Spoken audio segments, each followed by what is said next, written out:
ക്രൂശിത ഞങ്ങളങ്ങയെ കുമ്പിട്ടായിരം സ്തോത്രം പാടുന്നു. ക്രൂശിത ഞങ്ങളങ്ങയെ കുമ്പിട്ടായിരം സ്തോത്രം പാടുന്നു.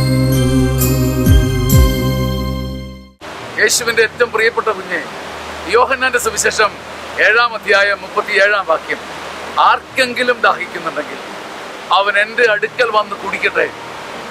വിശുദ്ധ ലിഖിതം പ്രഖ്യാപിക്കുന്നത് പോലെ അവൻ്റെ തന്നെ ഉള്ളിൽ നിന്നും ജീവജലത്തിൻ്റെ അരുവികൾ നിർഗളിക്കും. നിന്റെ ജീവിതം ഇന്ന് വരണ്ടു നിൽക്കുമ്പോൾ, നിനക്ക് ഒരു ഊഷ്മളതയും ഇല്ലാതിരിക്കുമ്പോൾ, ഒരു അരുവി പോലെ ഒഴുകാനുള്ള ശക്തിയില്ലാതെ നീ തളരുമ്പോൾ, യേശുവിൻ്റെ പരിശുദ്ധാത്മാവ് പറയുക, നീ എൻ്റെ നാമത്തിൽ വിശ്വസിച്ചാൽ നിന്റെ ഉള്ളിൽ നിന്ന് തന്നെ ആനന്ദത്തിൻ്റെയും ആഹ്ലാദത്തിൻ്റെയും പ്രകാശത്തിൻ്റെയും അരുവി ഉണ്ടാകും. പുറമേ നിന്ന് ആരെങ്കിലും പറഞ്ഞിട്ടല്ല, ആശ്വസിപ്പിച്ചിട്ടല്ല.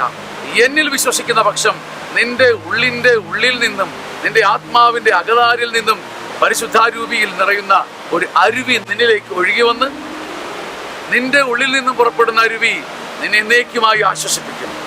ഈ ആശ്വാസത്തിന്റെ അരുവി നിന്റെ ഉള്ളിൽ നിന്ന് പൊട്ടി പുറപ്പെടുവാൻ ഇടയാകട്ടെ. ആമേൻ. ആമേൻ. ആമേൻ.